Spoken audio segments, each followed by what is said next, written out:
What up, though? This your boy Cuzin P, and you're tuned in to the Spot. spot where the ears meet the street.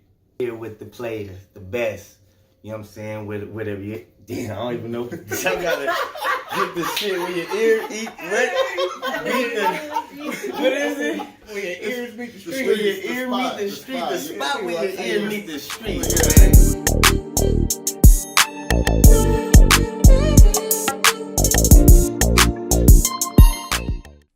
Hey y'all, it's your girl Alaska with The Spot where the ears meet the street.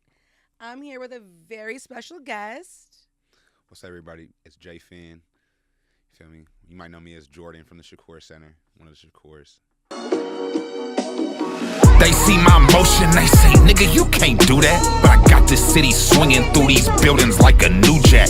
So beam me up. You know they say I'm too high. They say I'm.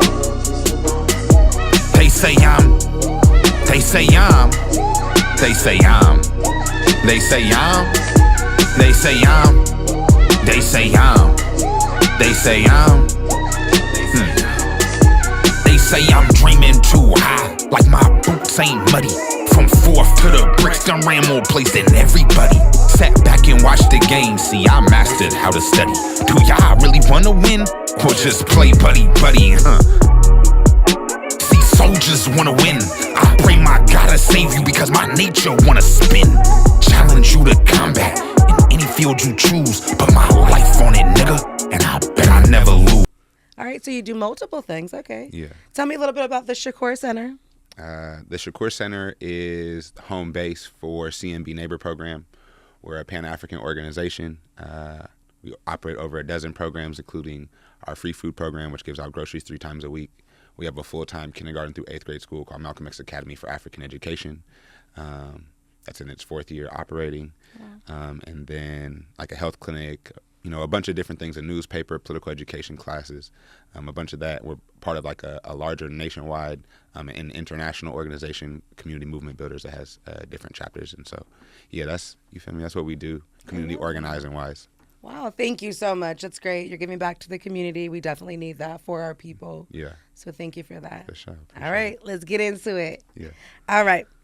What made you start making music, and what keeps you going with not having a very large following? Yeah, I think number one, I started making music when I was really young, and then I took like a really long break, right, from like 18 until 2022.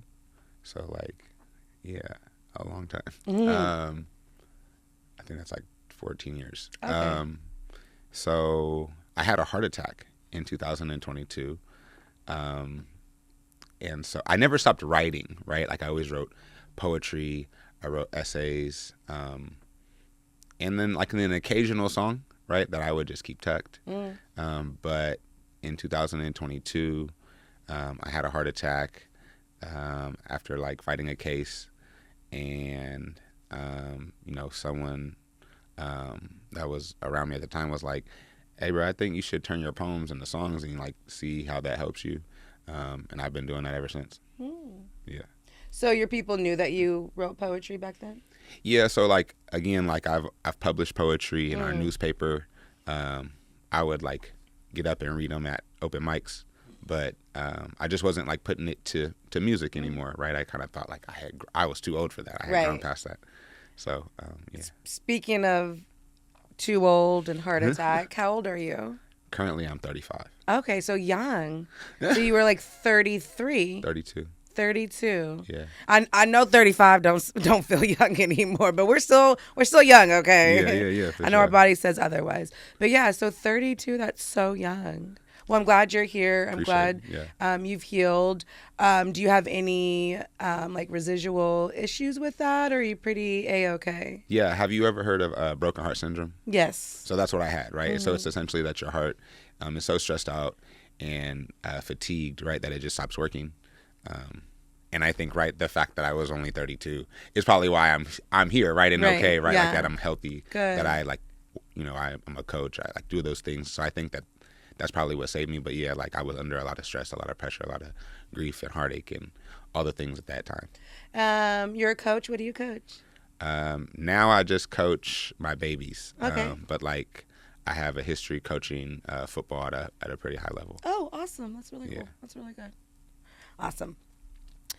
What was the hardest part about staying consistent, even though you took that hiatus for some time? I think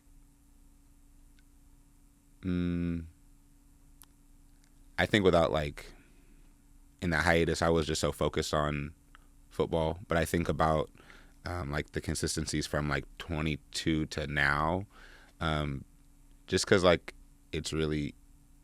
it's helpful for me, right?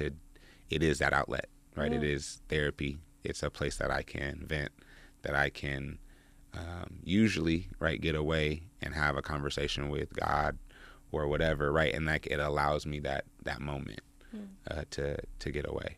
I like that. Yeah. When people hear your music for the first time, what do you want them to feel and understand about you? I think when people hear my music, they're going to hear a reflection of the work that is done at the Shakur Center, right?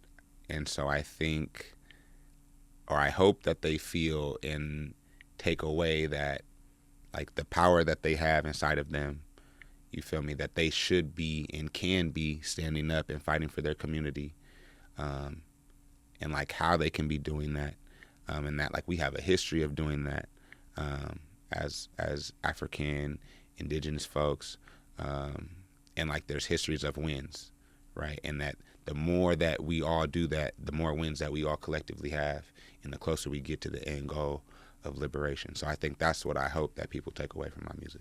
I love that. It's a great message. Yeah. Mm-hmm. Do you feel like your music reflects who you really are off camera?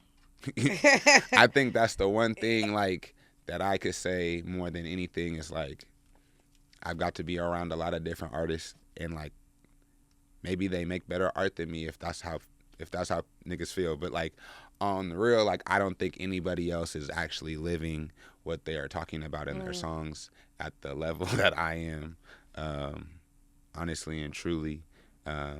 If you look at the 2 videos that are out, they're literally of us in the community. So, like, yeah, I think that I'm really unique in that way. I think also we haven't had like a quote unquote conscious rapper that isn't like really corny or like the sound, right? Like they usually, like the conscious rappers usually don't have the same kind of sound as what the people want to hear, right? And I think that hopefully that's something that I'm trying to a gap that I want to bridge. Who are your music influences? Do you have any? Yeah, 100%. I mean, like, musically or hip hop, I think like it'd be, you know what I mean, for me is like Who are your artist influences? Like what influences like how you hear me? Mm-hmm.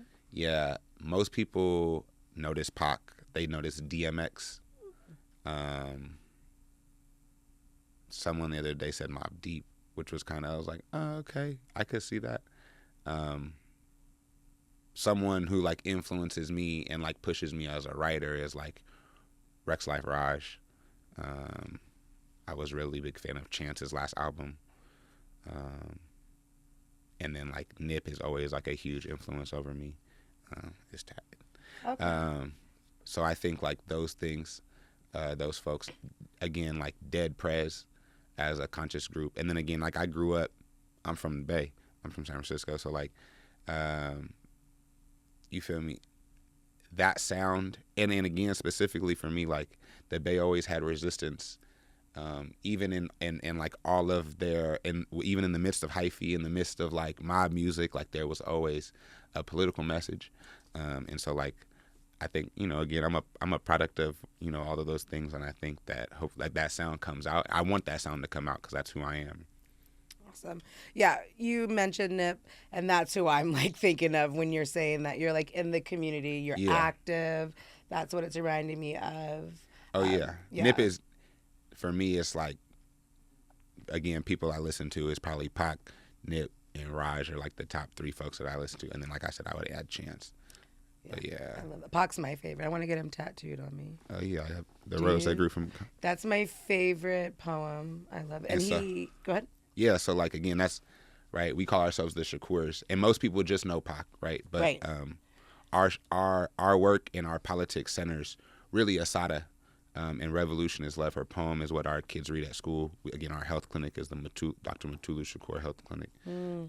Legal clinic is the Afeni Shakur Legal Clinic, and then we have a performing arts Pac program. But like that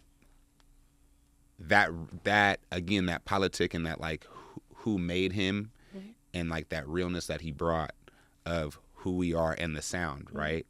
And then like Nip is able to like take that and evolve it and like really activate it. Again, with a neighborhood history of Black Panthers and resistance. And so like I want to be able to try to carry that. I totally see it. I'm like, it's reincarnation. Yeah, so that's kind of, and I think like even like Nip's, I'm gonna say assassination, right? You feel me? Like sparked 100%. the school, like back for me, right? So it was actually always a plan, and initially my initial draft of our school, Malcolm X Academy, was called Marathon Academy. Again, got with the team that we had, like that founded our school, and we all actually had a different vision, but of a school that we all, brought together and formed this beautiful school. It ended up being Malcolm X Academy, but like my first iteration of my school was going to be called Marathon Academy. So yeah, I think that right, he put into play a lot of what Pac talked about. I think like Pac didn't have the chance to. Right. But are you guys, you said you have different chapters. Are you the chapter of the So our team in SAC here, we have taken on the name of the Shakurs. Okay, yeah. Very okay. specifically. Right, yeah. And it's like our politic, right, that we hold. But like throughout the country, our team actually holds different positions like within the national org. see. And so like, right, like that again, it's right, the name of the album, Shakur Set the Standard. Like it's the idea like now like there's this team, like we have a group of folks, and again, if you've learned about the Shakurs, they called themselves the family. Right, yeah. So like we got this family of us Yeah. that can like, we don't have every answer, but we do have some. Our values, our morals, and we're here to be. And you can see our demonstration. Right. Right. How long has, you feel me, Dr. Umar been talking about his school that's not up and running? Right.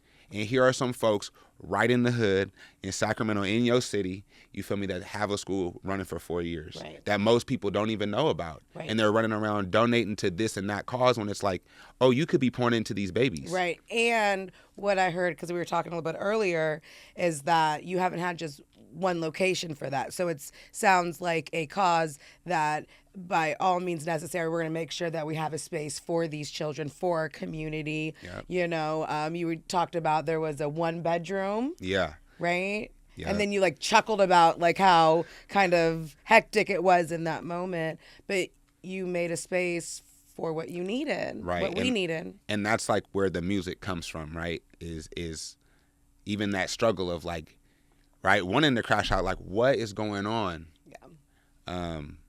And so again, I kind of fancy myself it's hip hop at this moment, but like as a griot, and right, this is just an iteration of African music that has been coming from our people since the dawn of time. Right. Right. And so like initially the griot's job was to tell histories and like stories of the people, right?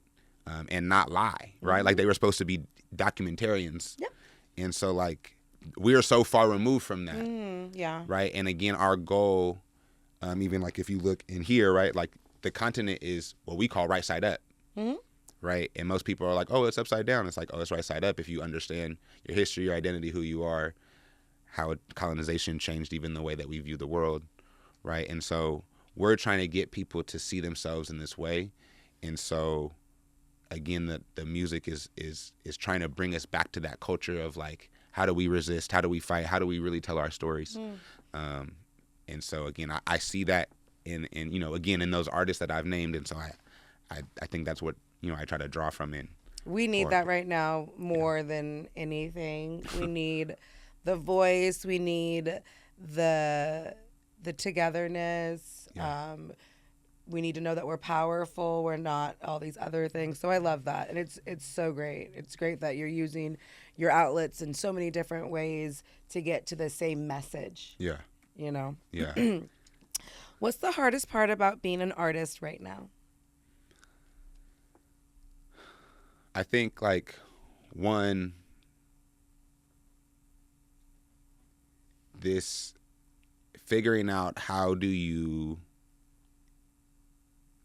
for us, continue to be self-determined. That's what we believe in, right? Is self-determination. So how do you be self-determined in this era where everything is a DSP, where, right?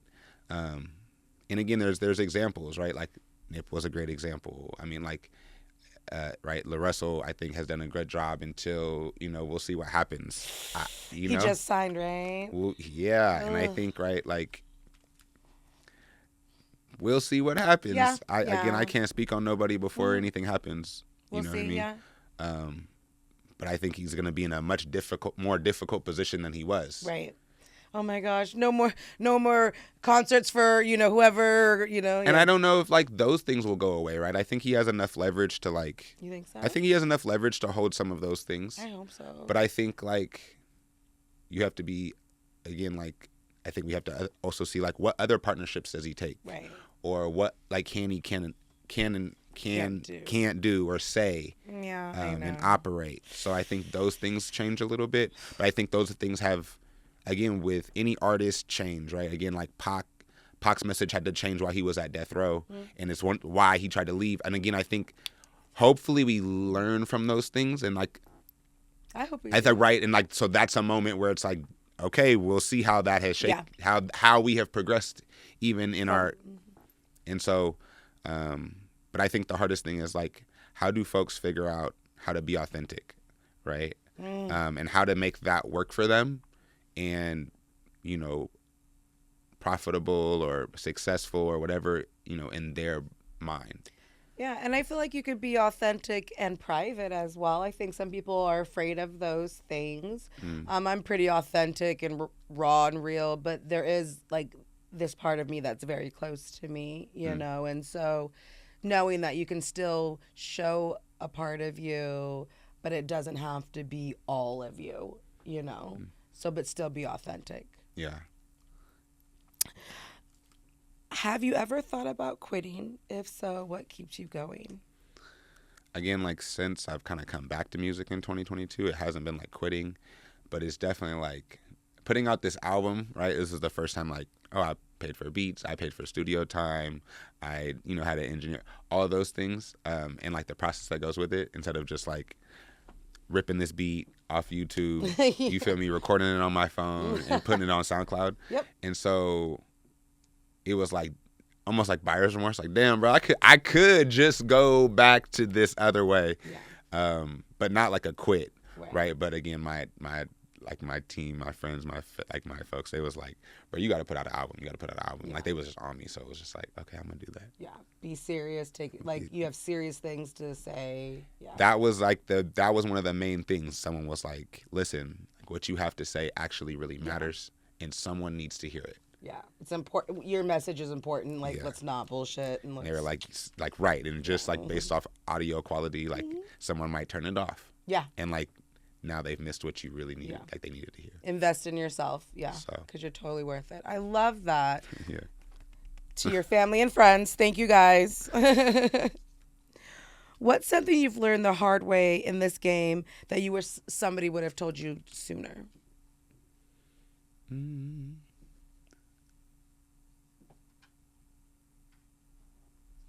That's a great question. I think you learn everything like really in like the timing that you need it. I like that. Right? Like I think when I needed to figure out it was time to get an engineer, right? It was on the timing that I needed it to be on, right? It was on God's timing, right? Yes. Like if I would have done it earlier, maybe I would have already been like, nah, I'm cool off of it. Now I'm like, oh yeah, I want to jump in. I want to die, So I think like, you're going to learn what you need to learn at the pace that you need to learn it. I love that. Now you are sounding old. That is a very wise thing. I love that. That is so true. That's something you learn in your 30s, guys, for sure. You know I what mean? promise. Yeah. Yeah, I love it. Yep. Literally, I'm like, oh, I wouldn't have tripped if I just was like, yeah, I'm going to get this when I'm supposed to. Duh. Yeah. And like, I think even sometimes we just rush the things that we are supposed to have or do, right? And we rush them. Yeah. And I'm a person who rushes a lot of things. Like really and truly. That's like jump into things head first and go fast. Wow. Like hella fast. And through that, it's like what the things that I didn't get or thought I wanted in certain timings showed themselves in the right timings. Right. I remember praying to God that I wanted a school in 10 to 15 years. I got that shit in like 3. Yeah. Okay. You know what I mean? Power of prayer. Thank God. Right? And it wasn't the timing that I thought or wanted. Right. It was in God's time. But it was right. Right? Then I've been in situations where it was like starting the organ itself, right? My wife is like pregnant and sick, like bed rest, right? And like, damn, I probably went way too fast. That makes sense. And like, you know, and like hurt and strained her, and like we had to repair that, like, you know, and so like, right, and then so then there was songs about figuring those things out, and like even that, like growing to like her feeling comfortable of like me putting out songs about us, so right, so like timing, right, and so like, oh yeah, the album, what I needed to learn and to put out the album, oh it all worked out in the way that it needed to, so like. Again, that's something that I'm learning still, even in the process as I'm practicing it. Like, or you know what I mean? It's like, yeah. That's gorgeous. I love that. And that's, again, like, goes back to, like, the authentic, the real, you know, beautiful, getting that, the consent from your wife to share that. Her understanding that this is your outlet, this is your truth. Someone needs to hear that. Like, that's such a beautiful story altogether. Yeah. You know, so I love that. And it just, you know, attests to the authenticity that you're describing. So, yeah, good job. If someone only heard one song from you, which would it be and why? It has to be one. I know. Can it be live? Yeah. If they can hear one song live, then they have to hear I Know with me and my sisters Hayla and Mel. Because Mel sings it beautifully, and it's like exactly like the song is called I Know. It's like I know what I'm on, I know what I'm called for, I know, like, and that's like me and Hayla, like both of our verses are locked in on those things, and again Mel sings it, so, and like with the live band the energy flows and it's just so dope, and so you feel me, like the drums rise at the right time and you feel me, just all of that clicks. So if there's like one song that's like, and like we got it recorded, but it's recorded like it's not live, it's just like with the band on a loop. So it's hot, but it's not like when you come and see us. Y'all got a live band? Yeah. Oh my God. So when the live band gets rolling, you feel me? Like that's a whole different ball game. I love me a live band. Oh my God. Oh my God. Okay. Are they going to be at your next show? We definitely have some shows coming up. Okay. End of December and in March we're gonna be at Flamingo, like Jimmy Tour's Magic Tour Bus. End of March. Okay. So yeah, there's gonna be definitely some. I'm gonna ask you again later, but I need the band. I need your sisters. I need you. I need that. I love it. I love a live band. I love a musician that uses a live band. It's everything. Yeah. It is everything. And I'm going to have to request that you guys record it live. Yeah. You guys have to. You guys have to do something. So our guitar player, he just got a thing that can record us live. Oh, good. So we've been working on trying to get the other things. Yes. Oh, my God. I'm for it. Oh, my God. Yes. Yes. Yeah.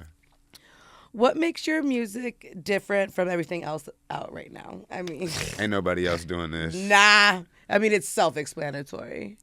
Like, again, the last 3 years, every single year our grocery team has put out 10,000 boxes of groceries at bare minimum to the community. You feel me?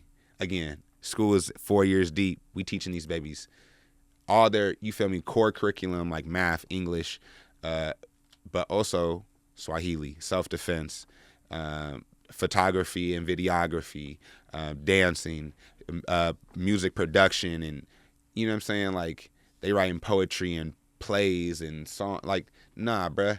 Like, you feel me? Yeah. Well, who doing that? I love it. And then rapping about that. And yeah. And so you're like, you're doing it, then you're sharing it, and then you're inspiring others to do it. Like, that's fucking crazy. I have a line on the album where I say I only started rapping because niggas don't come to PE, like political education classes. Like, yeah, like if y'all would have just been listening to me years ago, I wouldn't even be doing this because I'm just trying to reach y'all where y'all are at. Right. Thank you.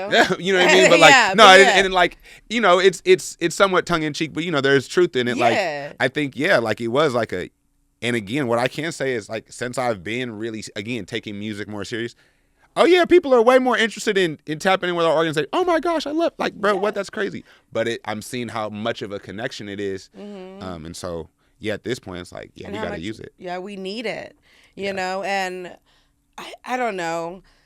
I'm so over social media right now.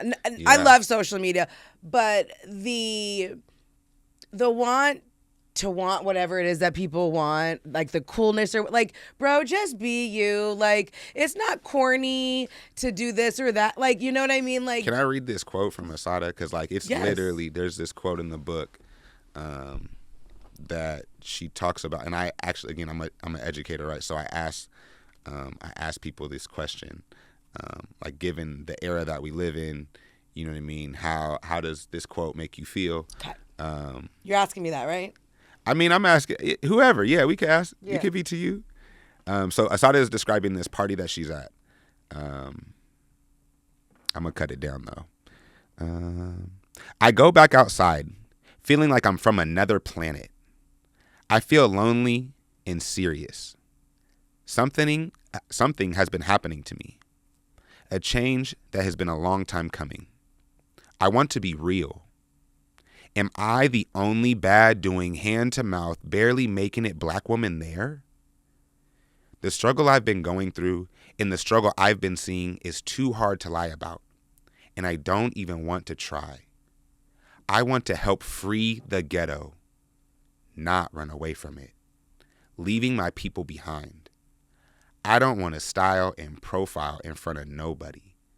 I want somebody I can relate to and talk about serious shit with.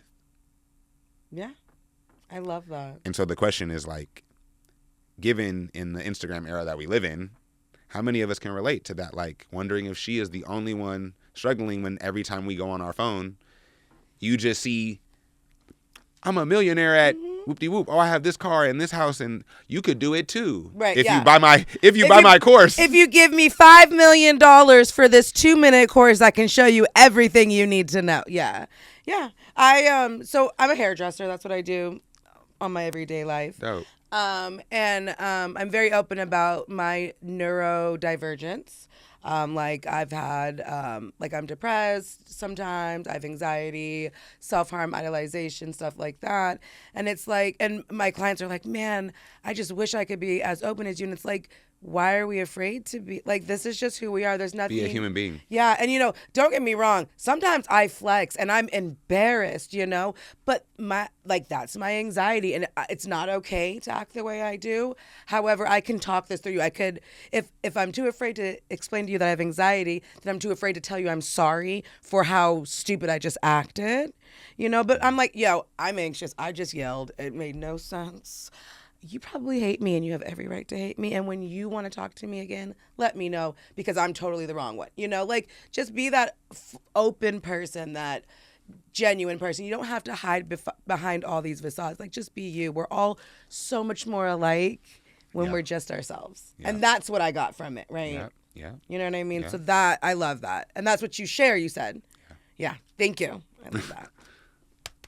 I'm about to go to school, y'all. Do you guys have adult classes? Yeah. What? Yes. So yeah, every Okay. second and fourth Monday, we call it Shakur Center Monday. Okay, second and fourth Monday. So we start with mindfulness. Okay. So you do it like a deep breathing practice. Yeah.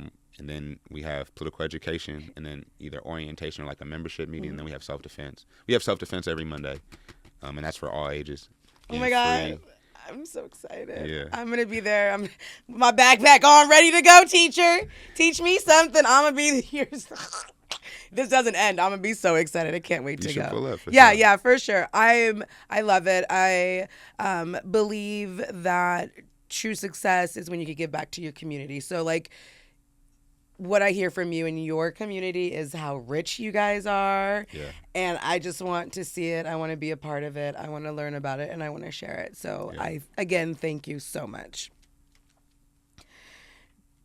Do you focus more on perfecting your craft or building a brand, and why? Yeah, I think again, like I'm anti-capitalist, so like the building a brand thing is kind of hard for me in the sense of like I don't want to just be selling things, and I think that I think maybe that's hurt me in terms of like right, someone like a Dr. Umar has been able to build his brand and now like has all of these donations and has a huge building and right that sits vacant. Right. Whereas like I'm like, oh, I'm gonna perfect this school by doing it. Yeah. And then like this thing will come, and I think that's kind of how I've been with things, even with this music. Right, again, I could just put out a bunch of mixtapes until it felt like, oh yeah, you got it, bro. Like you should do this. Yeah. So I think that's kind of like, and again, I was an athlete growing up, right? I was a coach, so I think that idea of like, how do you get to the end goal, right? Is like, oh yeah, you craft, you build. Right. And just hearing your brand is your craft. You know what I mean? Yeah. That is what I mean, it's in your music. It's Yeah. in your everyday work. Like, Yeah. I mean, you know what I mean? Like that's just a word that we're going to stamp on it, but you exude the craft that you create, that you Yeah. love, you know. You brought up your wife earlier, and I'm like, oh my gosh, he has two loves of his life, you know, your yeah. wife and then this beautiful cause is what it sounds like. Yeah, and my babies. And your babies. How many? We have 4. 4 babies. Yeah. Any littles? Our youngest just turned 5. Okay. So, like, so yeah. Yeah. Good. So, and they go to the school? Yeah, all of them except our oldest. He's a junior. Okay. Yeah. So yeah, perfect. Yeah. Awesome. We love the babies. We love the families. Hell yeah. How does your city or neighborhood influence your music? Oh. I mean, like again, I'm in the middle of Oak Park, right, which is number one, a historic African community. Beautiful, like right? literally. With all the resistance, right? From, you feel me, the Panthers, Oak Park, African American School of Thought, you know what I'm saying? Like the Oak Park 4 case, the Father's Day massacre. Like there's so much history. Mm-hmm. And then you have the gentrification that's happening. Yeah. Right? Even by black folks, right?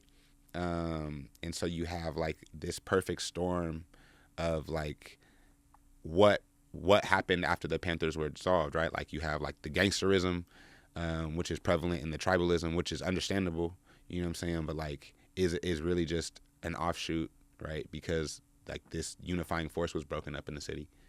And it's sad that we know better, but we ain't doing better. Yeah. Right. And then you have this neo-colonial force, right, that's gentrifying the community from within, and then you have right, the elite capitalist white power structure themselves. So like It's So for us to be able to stamp a demonstration in this neighborhood and say, nah, bruh, this is what this is about, is really important to us and really deeply influences me. Again, I'm initially from the Bay, but when I first moved out here, I was teaching at Sac High. I was coaching at Sac City College, so I was in Oak Park. Like, that's where I was at, and like Oak Park felt the most like the Bay to me, and everyone like essentially just adopted me, right? And from then on, it was just like, yeah, this is home for me, right? And then, you know, I did end up like living in South Natomas and teaching there for 5 years, and so then like built some community there, and so like do have a desire to continue to like unify the city in a real strong way, because I do have connections throughout the city because of those things, but like Oak Park has my heart. I love Oak Park. And like I coach Little League there. You know what I'm saying? Like again, I feed so many people there in the bricks, right? Like those are the places I'm at. I'm in the bricks. I'm in P. You feel me? And it's like that's where you know you're gonna see me. That's where you know people know me and love me. And so like the stories that I am telling are my stories, but they're stories that are made up of all of us in this community facing these things. And so yeah, it's really hopefully like comes across authentic as griot shit, and like that is telling the stories of that community, of those people, and that is what I hope I am doing. Oh, I love that. I love Oak Park. I take my goddaughter there, and the same feeling that like I'm from Alaska, that's where I get my nickname.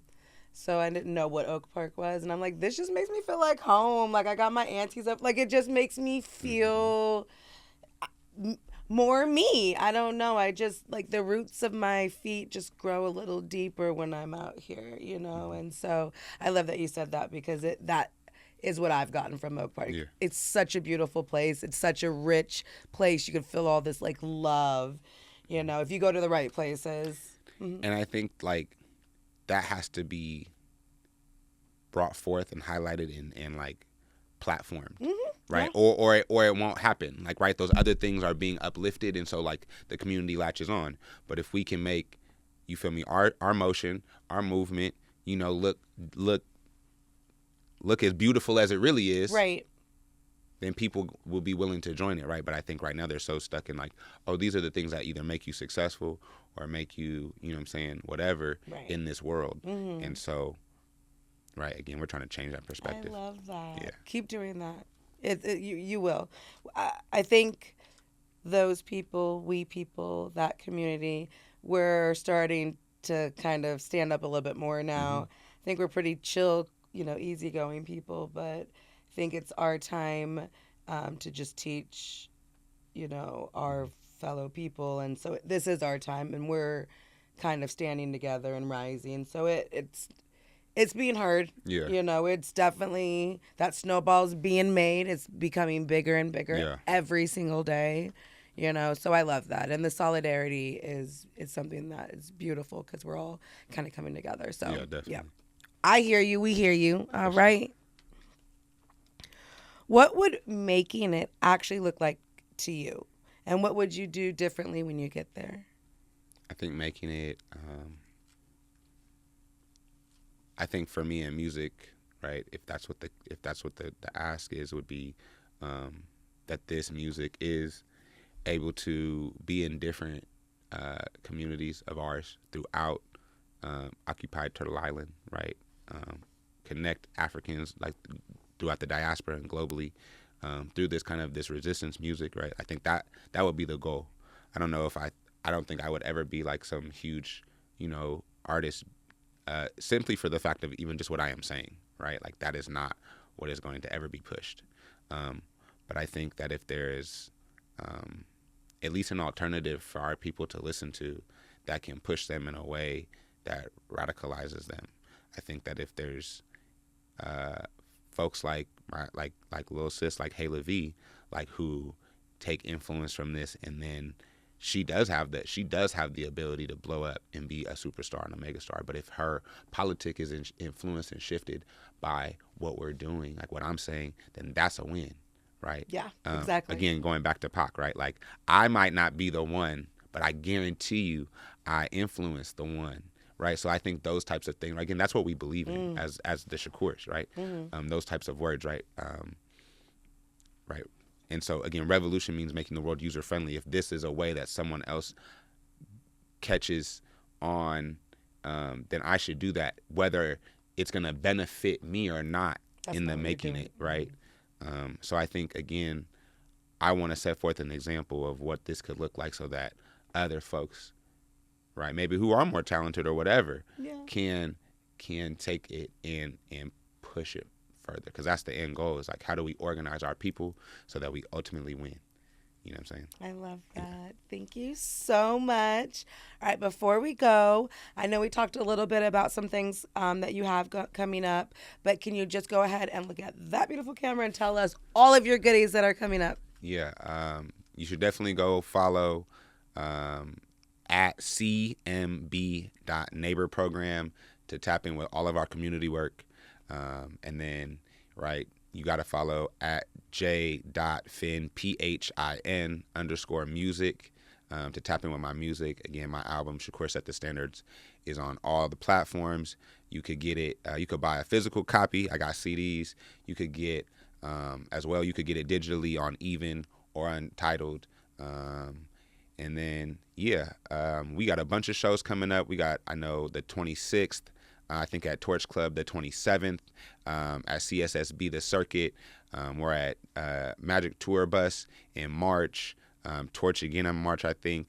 We got a bunch of shows that happen all the time, so make sure you tap in, especially if you want to hear that live band. Yes. So make sure you follow all the things and do that, because for sure, we be outside. We be outside. For sure. Awesome. All right, y'all. It's Alaska with this spot. Until next time. Yeah. Yeet.